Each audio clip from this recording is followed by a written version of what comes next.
I sometimes read public domain books here on Leaves of Glen, and they were written a long time ago, so they're usually racist or sexist or bigoted. But in there somewhere and all that is a story, and that's why those stories are famous. Other times, I read works from independent authors, and they're delightfully not racist, but they might have adult language or adult situations. So that's your warning, but I'm sure you are grown up enough to handle it. Don't write to me complaining.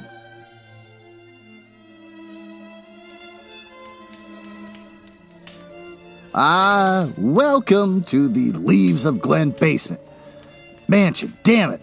I'm only a second in and I'm already tearing down the fourth wall. Welcome to the Leaves of Glen mansion. It's a fun little bit where I pretend to live in a mansion and not just recording in my basement. This is where I read the hottest in public domain books and short stories. This week, well, we're going to continue to read chapters 3 and 4 of Castle of Terror by Caroline Farr. It's a gothic horror novel first published in August of 1975.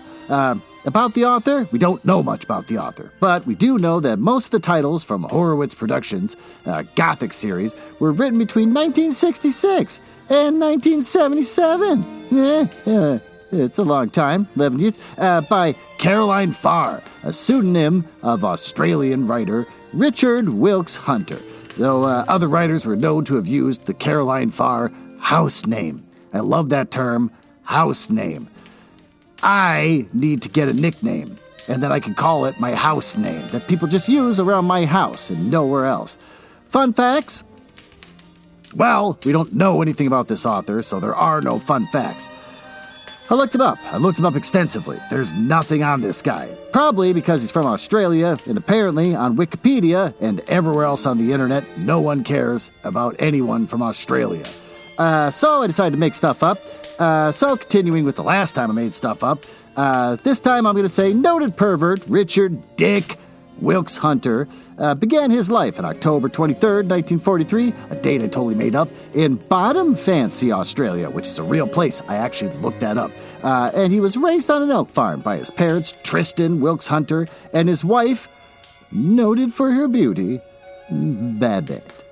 In 1962, Dick created the house name Caroline Farr as an anagram from the words naked hands and feet. His first two novels were stories about a gumshoe tracking down missing hand and foot models, respectively. His novels didn't do so well, with his friends telling him to give up writing. But he vowed he wasn't going to go back to that, quote, goddamn boys' school again, and decided to team up with Horowitz Publications to create a series of gothic horror novels. Saying, and I quote from the Dick Cavett Show, "I knew that if I wanted to stay out of that boys' school, I needed to swallow my pride and give the babies their bottle. Oh, it's guaranteed money. We all skim a little bit off the top, and everyone gets their beaks wet." So, that's all I can make up about that. Really got nothing else, and I have nothing else to talk about in my life. This is gonna be a short one because I'm trying to kick out a couple episodes while I am gone in Europe. I'm going to Italy. I'm going to Italy with my special lady friend who was nice enough to say, "Let's go to Italy." And I said, "Oh, all right, let's do that. That'll be weird." So I'm gonna make a short episode because I gotta crank this shit out. And by the time you hear this, I'll either be on a plane or be in Italy trying to sleep, or I'll be in the middle of the ocean. One of the three. But whatever the deal is, I really have anything else to say about it. We're going to get together, like I said before, with Wanda from Words to Ideas podcast, which is a good show you should go check out. She hasn't made anything in a while because she's lazy. And her husband, who's in the military.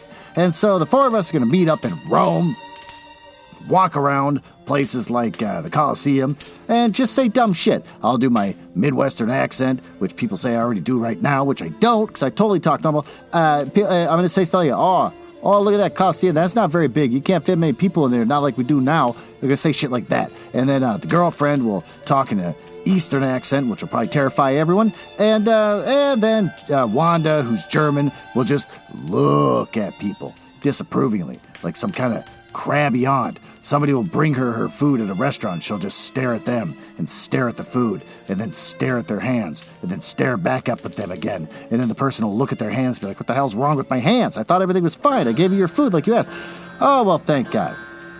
Why don't we go down to the library and start reading this chapter?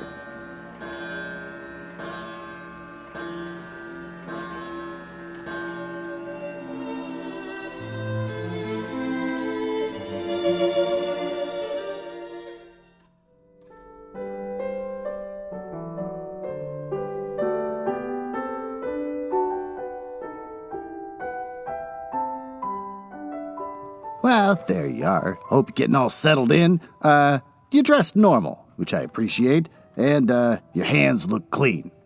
And I love that about you, that you've got small, kept nails that are clean. Chapter 3.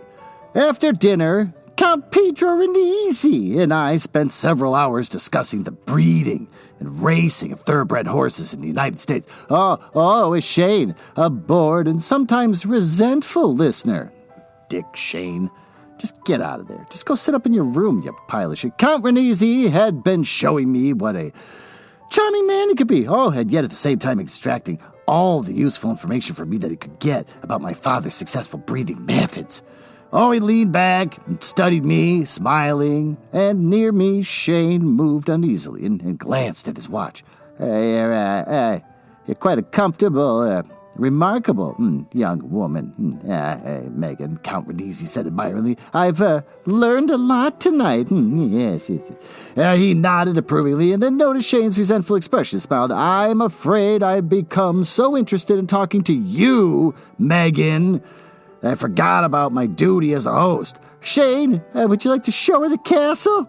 The collection won't be ready to inspect until our guests arrive tomorrow, and I have to check with Luigi about that. Oh, and it might spoil the effect for Megan if she saw it tonight. Luigi is presenting the collection using models like those he used in the museum in Italy, where he once worked. I've seen some of them. And they're amazingly lifelike, Shane said, obviously pleased that we would be alone together for a while. That must be more frightening down there at night with the models, but implements of torture are not Count Pedro's only objects d'art. That's a D apostrophe art. He has a library full of rare books, and in the reception room, paintings, antique furniture, all kinds of beautiful things you can admire in comfort.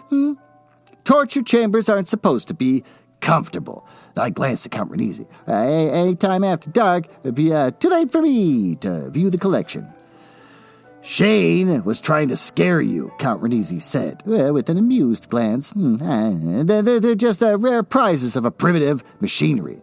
That's the way I see them. If you could forget their purpose, you'll find some pieces, like the Iron Maiden, most ingenious. But then you are used to Adam Lester's collection of miniatures, and one could say the same of them since they are working models.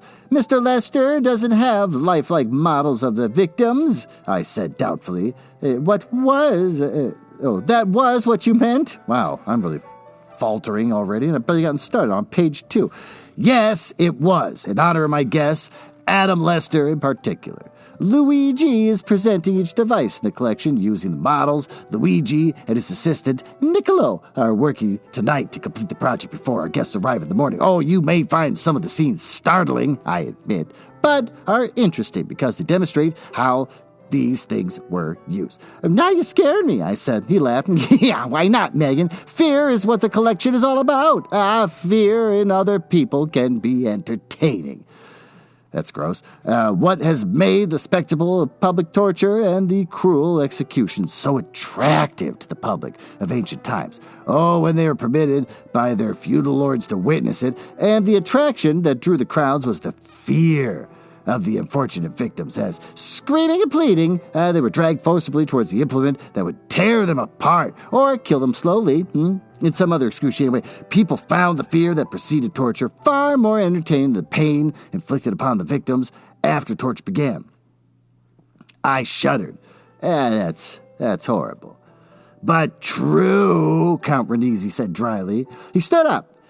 I'll say good night to you both, and after I've seen Luigi, my secretary has some correspondence for me to check in the study. If you want anything, ring for Carla.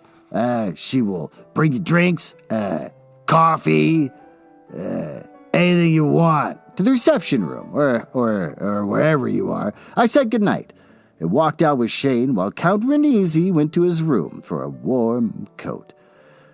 He suggested we both do the same tomorrow night when we all went down to the dungeons to view the collection.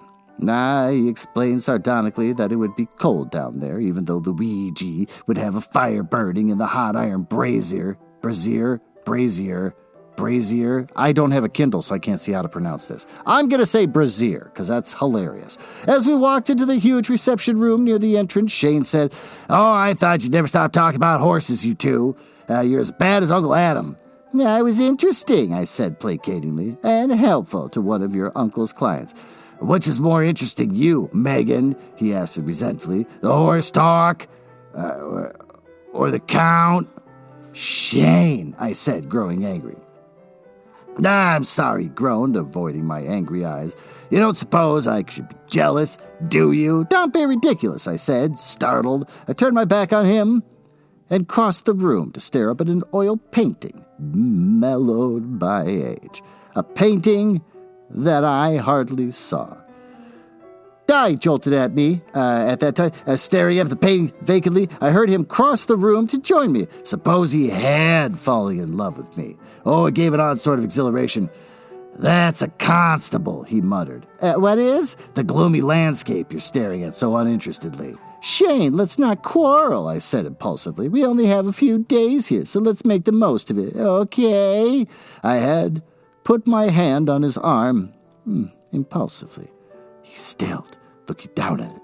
"The last thing I want is to quarrel with you, Megan," he said slowly. "Well, then don't, particularly about the Count. After all, you insisted I come here. Yasmin will be here tomorrow, so he won't even see me once she arrives." "No way! Oh, you're too attractive, Megan. And I thought you said Yasmin and he.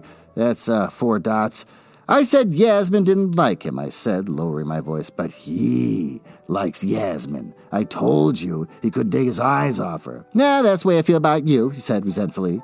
"Maybe what I said was true, and I am falling in love. So I get jealous for real when I head him smooth-talking you." That's misspelling. Who wouldn't be jealous around a guy like Renisi? Oh, he's got it all. Assets. I have to start using that from now on. Oh, Tom Hanks has it all. The guy's got assets, good looks, technique, experience with women. What chance would I have? I laughed. "Nah, Shane, be sensible. You're not in love with me. We just like being in each other's company." "Well, isn't that, like at least the beginnings of love?" "Come on, admit it." Why am I jealous?" he demanded. "You're just hopeless, Shane Lester," I said, shaking my head at him. "You don't have to be in love to be jealous. Most of the time. Ask any woman you know. It's normal to be jealous about a friendship with someone you like." "That's creepy. That's weird. That's not how people should operate." I moved away from the constable landscape I had barely seen to the next painting, and he followed slowly. "Maybe that's the way it is with me," he said gloomily. That's why you don't understand the things I'm doing. Because you're not jealous. You don't want me as a friend. 4 dots. "Oh, but I do," I admitted vehemently. "I've thought about you ever since that summer at Greenfield, Shane, and wished you'd spend another vacation in Maryland with us." Oh, I smiled, remembering something suddenly that I hadn't fully realized before, and I had to admit, to one twinge of jealousy about you, that was much about cause as yours has been about me. He frowned, interrupting me. "I don't remember you reacting." "I didn't let you see. I was too silly. Remember telling me how pretty the girls are in Stormhaven Village?" "Yes, at the car. When we reached here, Carla let us in." Turning the page, because I'm not on a fucking Kindle. "And when she smiled at you, I knew you hadn't been exaggerating. Carla is very attractive girl. Just as you said, so, ... I left it there. Well, goddamn, he muttered disbelievingly, and glanced around, lowering his voice. Carla is also one of the village girls I meant when I would warn you about Pietro. You mean he? Oh, she's crazy about him. Haven't you noticed? He shook his head. Most of the girls who work here are... Oh, Carl's no exception. He hesitated. Megan, I promise I'll try to be good and not spoil the party for either of us. Only when I lose my cool about you, it doesn't seem to be anything I can control. It just happens. I try, I said coldly. Otherwise, we could have one big quarrel and no friendship. You dig, Shane? Oh, I wish the next line was, yes, I dig. He nodded. I watched him studying my expression and deciding I meant it. I wouldn't like that, Megan, he admitted seriously. Neither would I, Shane, I said, and I don't seem to be in the mood for admiring the Count's treasure tonight. I was already tired when you called the hotel. It's been too long and too trying a day. Good night, Shane. Now walk upstairs with you, he said contritely. At the door of my room, impulse prompted me to give him a sisterly kiss. I had to escape before he could make it more than that. I slipped into my room and closed the door, practically in his face. Cool. I leaned against the closed door, staring into the light of glowing log fire one of the maids had lit for me at the square of darkness that was my window. I heard Shane fumble uncertainly with the door handle, and he muttered my name, then gave up and went away. Shane was falling in love with me. But there didn't seem to be anything I could do about it, more than I already done. When I had undressed and was ready for bed, I walked across to the window and looked out. Everything was still outside. I love the concept of looking out the window. Yep, still there. It's all still there. And there was faintly visible stars showing, and no moon, but at least it was fine and there was no wind. I hoped it would be fine in the morning and stay that way for days to come. Oh, the Count promised us a clam bake on his island, somewhere out at sea, and I had never been to a clam bake. Someone down there was approaching along the gravel drive, and I could hear the crisp sound the gravel made. Oh, I drew back, not wishing to see seen in the silhouette against the light of the nightgown. Oh, but curiosity held out just out of sight from below while the steady footsteps said if the person had seen me there, was no hesitation in their stride. I decided it was a man, for the footsteps were heavy, and he hadn't looked up. Oh, there were lighted windows toward the rear of the great building. Windows that I suppose must be, the kitchen, servants' quarters. A light blazed above the end door, and I would automatically see him there as he passed or went inside. He began to materialize from the shadows, a tall, dark figure walking confidently. Some member of the household, I had no doubt. Well, that just causes me to take pause for a moment, because rejecting a lover and also the idea of a man sneaking into your house reminds me of a certain someone that I've met before in my past, Stephen Dorglass. Stephen Dorglass was a man who was a failed male model. Why? Because his legs were too skinny. He had a great upper body, but crap legs. And we had a whirlwind lifestyle during his time trying to become a male model, where he met Belinda Carlisle, who was famous from a 1980s band. Oh, and they had a small, brief kind of tryst, sort of a flirtation. But he realized I could never make this woman happy.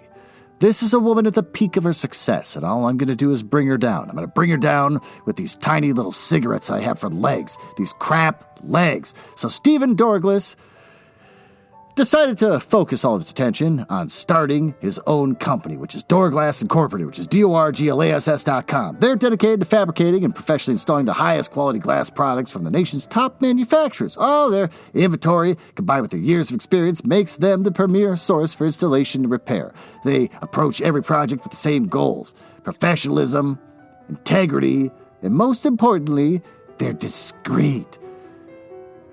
What do? They do commercial storefronts, automatic entrances, windows, patio doors, mirrors, shower doors, installation, repair, and they design and build almost anything you can ask for. Oh, he'll do it. He'll do it with a kind of look in his eye, a look that says, I'm a man that loved once, and I'd loved well, but I had to turn down that love because I didn't want to hold that person back from their full potential. Here, I am with my huge silverback-like upper body and my tiny twigs for legs. I can't bring anyone down with me in this hell that I live in. Oh, he'll, just like the man that sneaks to your house, he'll start your project on your home. And he'll do it, and he's kind of quiet. You try to make small talk with him, like, it looks like you're doing pretty good there with those doors there. And he'll be like, yeah, and he won't say much. And you start to think, well, that's a man that carries the weight of a heavy heart. And then he'll show up at your house at 3 a.m. He'll just sneak up wearing like a weird robe and a leather mask. And he'll just sneak up and he'll keep working on your house. Why is he working on your house? Because he's trying to do what he can to quell the pain. The pain of letting, what did I say her name was? Belinda Carlisle. The love that he let go. And he checks her out on Facebook, goes to people.com and checks out what she's doing and sees that she's doing really, really, really well. Meanwhile, he's got a glass company, and all he can do is work at your house at 3 a.m. to try and forget where his life is compared to hers. Clients? They've been working at the Pottery Barn, Williams-Sonoma, Sherman-Williams, Portillo's, which is a sandwich shop nobody cares about, and the Salt Cave. I've mentioned this before. It's a company here in Minneapolis where they have a place you can go to. I've driven past it. It's a small little tiny shack, like some sort of weird strip mall made of 2 stores. It's really weird. And it's on one level. You go there. I guess maybe they have extensive basements. I have no idea. But you go there, and they have glass walls that are made of some sort of Himalayan salt lamps. And, oh, Jesus. Hi. You're literally interrupting me in the middle of my show. You better have something goddamn interesting to say. I Because don't. I'm not editing any of this out. I don't. I'm back from work. Great. I'm back and you need to know. Okay, great. I'm literally recording you, pile of shit. Recording what? A podcast. About what? Doorglass Incorporated. Did you know that they one of their clients is the Salt Cave, where they have Himalayan salt lamps for walls, where they are lit from behind, and you can do yoga, and you can do paddle boarding, and you can do meditation, other white people shit, white suburban people shit, and then you can't touch the walls. Audrey, you can't touch the walls. I'm very sorry I asked. You can't touch the walls. You go to their website, they even say, don't touch the goddamn walls. If you touch the walls, they're going to kick you out. By who? Minneapolis police, the worst kind of police you could possibly have. If you scare them, they shoot you. So don't get taken out by the Minneapolis police. Doesn't matter how much paddleboarding you try to convince them you do, they're going to shoot you anyways if you startle them too much. So with that, also, besides the Salt Cave, Applebee's. How was your work day, my sweet? It was very good, thank you for asking. You ruined my Doorglass Incorporated commercial. You shat all over it. Very sorry. What books have you been reading since this is a book-related podcast? Say it! Smooth, bro. Say it! What have you been reading? I've been reading that Spin one by... I don't know who it's by. I'm not going to pretend like I know. What's it roughly about? What's the premise? It's that sci-fi one where there's like aliens that put the Earth in like a... They bubble wrap the Earth, right? And so the Earth is spinning a lot slower than the rest of the Because space. of the inflatable bubble wrap? Probably. Okay. And so, like, you know, if they send a spaceship out in space, it's 2 days for them, but it's been like 10 years for real. Oh. So they're trying to figure time out... and space? Yeah, so they're trying to figure out what they can do so that, like, maybe they find... So they've been trying to, like, put life on another planet so that, like, in a couple of years Earth time, which is, like, a couple thousand space time... How did they get past the bubble wrap? They can. It's... I don't know. I don't ask the specifics. I just read it. I love it. What, they can? Oh, it's because they nuked it. Oh, they nuked a hole in the bubble wrap? Yeah. Oh, that makes more sense. So it's like... That's a pretty American approach to any problem. Nuke it in every Hollywood movie. I read that. I was like, yeah. Yeah, nuke it. There you go. I don't like what's going on. Can we nuke it? So, yeah, they've, like, popped a hole in it, and they can send... So they sent human beings to Mars. Yeah. And now there's a Martian guy. Oh, Who's, well. super evolved, and he comes back to Earth to try and tell him what to do. He's super evolved because of the time difference, or because of the time difference. Like, it had been, like, 5 years for Earth, but it had been, like, multiple generations for those Martian people. Because they're not bubble-wrapped. Is their brains bigger? How do they get super evolved? I Do they have don't bigger know. pecs? They're different. How's their glutes? They're shorter, and the gravity's different, so their muscles are different. And their skin is, like, almost black because it's so sunny, because there's not really the atmosphere. Clouds and stuff, Yeah. sure. Oh, sure. Well, look at you. You have to give an So- update. How's it going so far so in the story? Is there a love interest? Yeah, but it's weird. Why is it weird? It's because it's like she's a childhood friend and she's just like fully not interested in him, but he's like kind of always been obsessed with her. So it's less love and more like, I like the idea of you. Oh, just like the book I'm fucking reading, Castle of Terror. She Yeah. runs into her horse camp friend, and he's just like, I'm instantly in love with you because I knew you once when you were 18. Yeah. Nice. Yeah. That's how love works. Because he like knew her when they were kids before the Earth got bubble wrapped. Shut up! I know the It's book's... the best term for it! Okay, fine. I don't know what the actual term is. Well, I'm trying to do a show. Can I move on? You're the Go one who into- asked me about my bubble wrap story. That's true. You It's brought not this upon bad. yourself. Is I'm the book leaving. good? Is the book... Fine. It's fine. There's 2 more! I haven't even finished the first one. Is the book worth finishing, the first one? Are you enjoying it? Yeah, I mean, they react pretty realistically, I feel like. To Like- bubble wrap? Like, if something huge and horrible like that really happened, Mm-hmm. it's not like crazy over-the-top reactions. Oh, sure, like Hollywood movie style. Yeah. Oh, okay. How do people? So it how almost does seems do they kind of- do they do a point of the view of the Martian, the tiny little Martian man, going back to Earth? Is there anything like that? Well, they sent Like, boy, this place sucks. a human being to Mars, and then like 6 or 7 generations Mm-hmm. later, the Mars guy. He comes back and he's short. That was the plan the whole time, because then he could Okay. tell them what's happening in real space Mm-hmm. and how they can find another planet to live on before the sun explodes. Because since they're speeding through time really fast, they Mm-hmm. only have like 30, 40 years until the sun blows up. Oh, seriously? So Oh, they're trying to figure wow! out what they're trying to do. Look at this book. Yeah. Well, that's interesting. Well, everyone, say thank you to Audrey for being on the Thank you, show. Audrey! Woo! That's the best. Okay, get out of my podcast. Bye. Let's take it to the net. Did I say Applebee's? If I didn't, Applebee's. Well, with that, why don't we retire up to the master bedroom once my kid gets out of here, and we'll go on my silken sheets and my heart-shaped bed where we can read the latest upcoming in romance literature from Penguin Random House Books.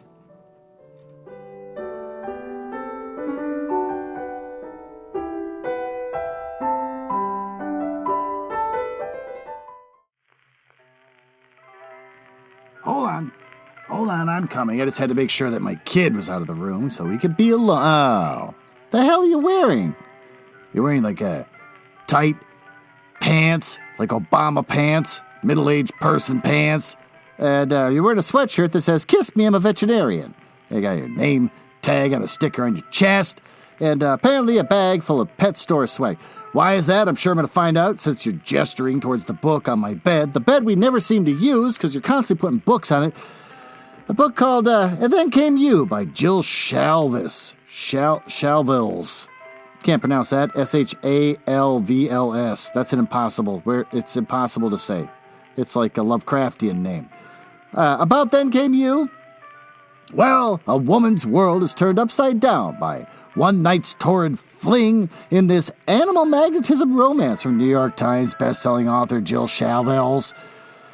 No one's a best-selling author if the New York Times claims you're one. That's all I'm going to say. It's a scam. It's been a scam for generations, and they've been doing it forever. And I paid them $20. I could literally write something on a Word document and be like, make me a best-selling author. And they do it. Veterinary intern Emily can't believe she wound up in the small town of Sunshine, Idaho. Instead of Los Angeles Clinic, she'd always imagined. Now she has to put her plans to move to L.A. on hold for a whole year while she fulfills the obligation of her vet school scholarship. Then Wyatt, her gorgeous one-night stand from a Reno vet conference, well, that explains your outfit, introduces himself as her new boss. And Emily is just drawn to his seductive looks and his quiet strength as she was on her way to steamy night. Oh, she soon learns that Wyatt isn't just a laid-back doctor, but a delicious alpha male, tempting her away from her carefully laid plans. That sounds problematic. Someone with a sexual history is now your boss and lording that over you, but we're not going to question that. Go check out Then Came You by Jill Shalvels. It's part of the Animal Magnetism novels series. It's paperback coming out April 5th. I'll be in Italy at that time. We could get it from Amazon, Barnes & Noble, Books A Million, Bookshop.org, Hudson Booksellers, IndieBound, Powell's, Target, and Walmart. Well, even if your outfit wasn't disgusting, I couldn't have sex with you right now because my kid is in the house and I don't want her to hear us. So with that, why don't we return back down to the smoking room and finish the rest of this book?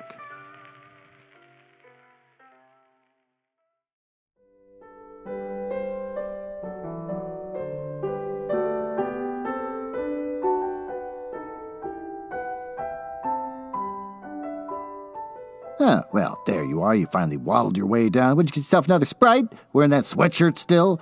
This is the reason why no one loves you. Why don't we dive into the story? I stared as he walked into the light and then gasped in fright at what I saw. Oh, he was dressed all in black. A man wearing what looked like a black tights. Yeah, and a leather jerkin with a hood. His clothes had to be of the Middle Ages, for no modern fashion was ever like this, and as though he felt my eyes were watching him. When he stopped and knocked at the door with the light, he turned his head and looked directly up my lighted window. Oh, I drew back quickly, my heart thudding. The man wore a black mask beneath the hood. This is creepy as hell. A mask that covered his face completely, except for his eyes and mouth. And while I wondered where I could appeal for help against the masked prowler below, down there I heard a door open and someone cry out sharply in terror. He was attacking someone down there. I was sure! Exclamation point. I looked again quickly and froze, staring down dismay. A woman had opened the door to his knock. A young woman in white, frilly nightgown. It was she who had cried out at the sight of that masked face when she opened the door. Yeah, well, we got that picture. He had pressed her back against the doorpost, and he had his hand over her mouth, and I saw that the girl he held, was Carla. I had to help her. Perhaps if I screamed at him, he would take fright and run away. I opened my mouth to scream, but the sound died stillborn. That's a weird way of writing that, for even as I looked, he had taken his hand away, and Carla was laughing at him. Oh, I heard her gasp quite plainly, "You fool! Oh, you fool!" She stopped, whatever it was she meant to say abruptly, and he began to kiss and fondle her passionately. She was drawing him inside to her. The door closed, and then the light went out. I became aware that I had grown cold. Really, in that hot moment, and that I did not know what I should do. Go masturbate. I crossed to the glowing fire and stood there staring into the fiery coals. Carla, I decided, had been expecting the man. Yes, 'cause she's naughty. His outlandish clothes and mask had scared her, and she had cried out in fear. He had clapped his hand over her mouth because others down there might hear. Only when he was sure Carla recognized him, he had released her. She had been called him a fool, and we already read all this. And she knew him, and she was not afraid of him, and I frowned at the fire. Could there have been something going on at Stormhaven Village that I didn't know about? Well, the help is having sex with people. That's, I don't know, not the worst thing in the world. Some festival or masquerade? Oh, sure, she's missing out on a party. A masked party or ball. Immigrant families remembered the religious festivals of their mother country and often still celebrated them here in America. Maybe Carla wasn't as crazy about Pietro Renizzi as Shane thought. The man down there was her lover. I was sure of that, and he was certainly not Count Renizzi. Oh, he was too tall, too heavy for the Count, but he was Carla's lover. Then I sighed, crept into bed, and she was in no danger down there unless it was the danger of becoming pregnant! Exclamation point. Maybe the guy in the bizarre clothes and mask had seen me, but I was glad I hadn't screamed. What I had seen had been a lover's secret tryst. Untroubled now, I fell asleep almost at once. The others began to arrive shortly before lunch. Yasmin roared in through the gates of the first place to pepper the windows of the reception room with gravel as she braked. We had been waiting in there with two men talking quietly about Shane's life in New York. Count Renizzi got up quickly as he heard the first car. Oh, he looked down at me questioningly with his eyes dark and gleaming, and I nodded. That would be Yasmin, I said, smiling. She drives like that. Excuse me. 4 dots, and he was gone at once, hurrying to greet her. Shane shook his head. I see what you mean, he said in a low voice.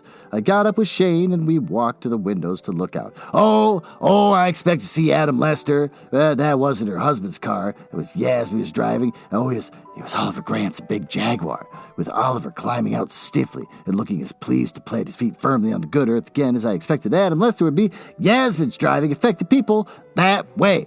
Oliver Grant was a tall man, in his middle 30s, with blue eyes, shaped blonde hair, and a good physique. Oh, he wore a tweed jacket and a cravat with smart sport trousers. And like his friend, Gene Bethel didn't know the extent of his wealth from the shipping line his father had left him. Yasmin was laughing at him from behind the wheel, and I had never seen her lovelier, with her red hair wind-blown and her expression made vivacious by the excitement of driving a powerful car at high speed. Oh, Yasmin loved fast cars, though, the same way Adam Lester loved fast horses. Oliver Grant was walking around to open the door for her while she waited, smiling for what she considered her due.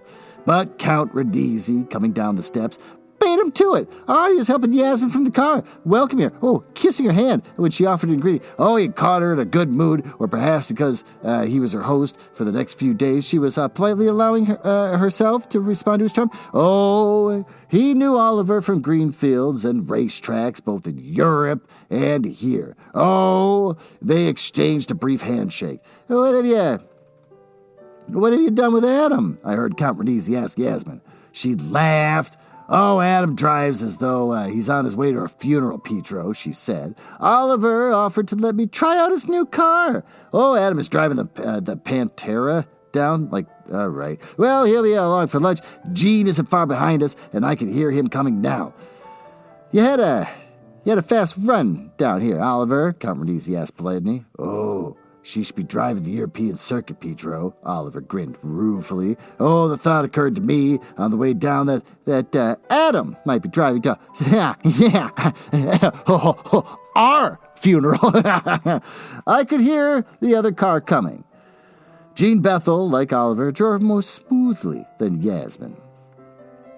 No, I told you how it is driving with Yasmin, but I thought Oliver was used to it, I said to Shane. She scared Oliver this time. Maybe he hasn't driven 100 miles on a secondary road with her before, Shane suggested, grinning as he went to meet Yasmin and Oliver coming with Count Radizi. Yasmin kissed us both lightly and gave me a hug. Adam was pleased with the way you handled things in Augusta, Megan, she smiled. You've made things much easier for him since you came along, and that's good for both of us. He was talking about you to the Augusta attorney when we left. Oh, you should have heard him praise you. She turned to Count Radizi, leaving Oliver with us. Carla brought drinks, and Oliver chose a scotch. I needed that, he muttered as he sipped. Yasmin has this effect on me. His eyes followed her as she rejoined the Count. Oh, he carried his drink over to join him. Hey, mind if I cut in, Petro? Gene Bethel came in and was introduced to Shane. Gene is the opposite to Oliver in most things except for the way that Yasmin affects him. He is short and sturdy with black hair and brown eyes in light color that they appeared, amber. He is older than Oliver and an oil millionaire. And like Oliver, he has much money, like racetracks, and he has his own stables. They've been friends for years, but rivals on the racetracks. Yes. And for Yasmin's variable interest, Gene quickly made Yasmin threesome foursome. It was a good half hour before Adam Lester drove up quietly to his wife's Pantera. A big man, he's 50, almost 20 years older than Yasmin, and has the same brown hair and green eyes Shane has. Sometimes they look more like father and son than uncle and nephew. Soon, everyone was going upstairs to freshen up for lunch, and I went with Yasmin and talked to her while she changed. Ooh, Oh, she kept asking me things about the Count and the castle. Oh, and I began to think that maybe Shane was right, and Pietro did have some sort of power over women. Yasmin was changing her mind about him, I could tell. The lunch was perfect.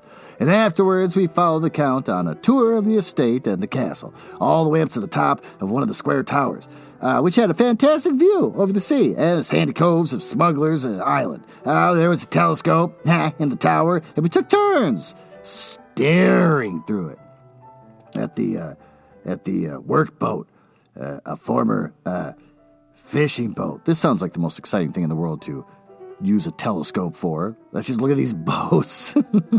It used to be a former fishing boat. Did you know that? As its crew emptied crane pots of green lobsters from the inshore reefs, reabated them, and allowed them to sink back again. A dinghy was pulled up on a sandy beach facing the castle, and the two men were chopping wood that the Count informed us was intended for our clam bake the next day. Oh, later came dinner with the freshly caught and cooked lobsters from Smuggler's Island, which on Dominic had performed culinary miracles for the main course. Oh, we drank a white wine with it that came with the Renesi vineyards on the Italian estate. Oh, the dessert, like the lobsters, came from the Count's new American estate. Blueberries and cream, warmed by the dinner and the wine. We went off to dress for our inspection of the Count's collection. You got to dress up to go down to the basement and look at his murder devices. We gathered in the living room waiting for Yasmin, who is always late when she had to dress for anything. Oh, she had chosen a long-sleeved, thick woolen gown that was almost medieval in its sweeping length and plain pattern. As always, she contrived to look fantastic in it, which I thought was more than she could be said for myself and my jeans and my heavy ski parka and a cap. But at least Shane seemed like me in it. A maid I hadn't seen before brought in drinks and informed us that Count Renesi had gone ahead to Terror Keep, as everyone seemed to call the dungeons now, and would Shane show the rest of us the way to the stairway in about 20 minutes, when the exhibition would be ready for us.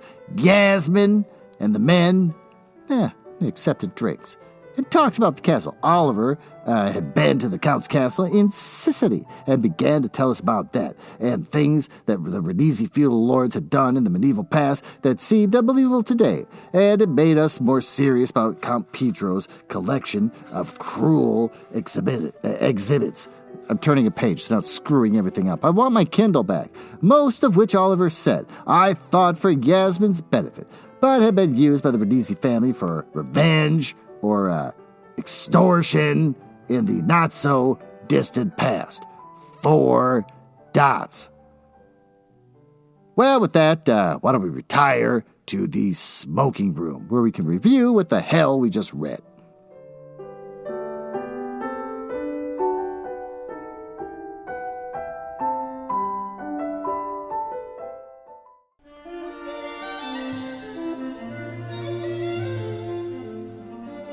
Well, there you are. Why don't we settle in here and let's recap what the hell just happened in this chapter.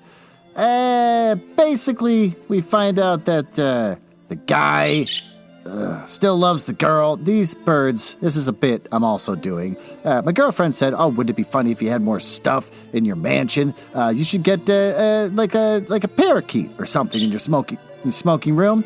And it's jarring, and it's hard for me to do my thing with this bit. So I got parakeets now in the smoking room, and their tiny little lungs are filling up with tobacco smoke from all the cigars and pipes and everything we're doing in here because we're classy people. What's his name? Still loves what's her name. And he's got no reason to love her, really, except that he remembers her from a couple years ago. That's kind of it. That just goes on forever. He even chases her up to her room, and she's like, leave me alone. And she gave him a sisterly kiss, which is something that's not helping. Not trying to say it's a bad thing, but it's not helping. So then she closes the door and then just goes and gets naked, and then gets into her slip, and then just kind of goes up in the window and just stares out onto the night, like I do.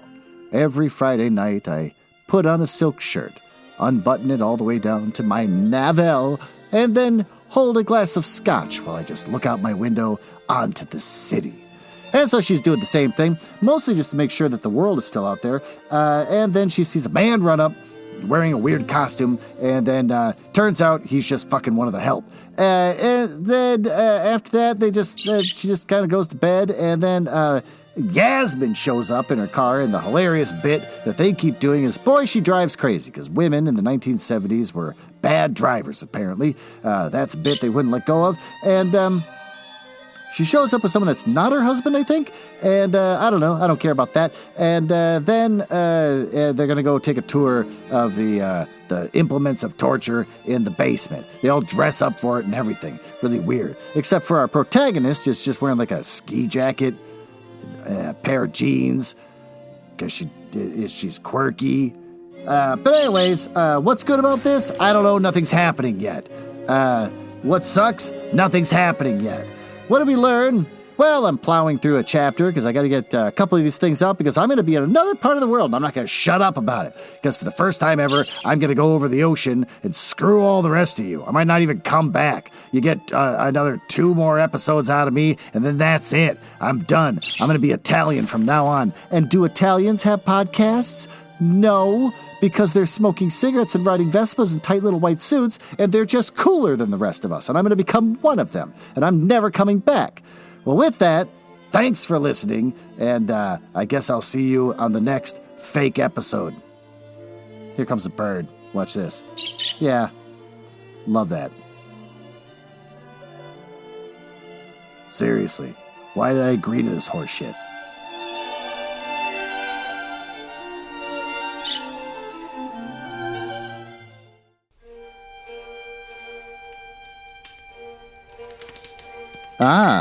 Well, it appears you found me in the part of the podcast I hate the most, where I tell you all about the places on the internet where you can find me. You can tell I hate this because of the sound effects making it sound like a stormy night in the drawing room of the damned.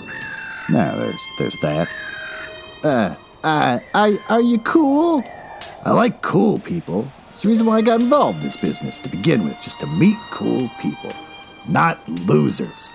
So if you're cool, feel free to go over to my website, nuzzlehouse.com. You can see a backlog of everything I've ever read, along with episodes from the Book Boys and blah, blah, blah.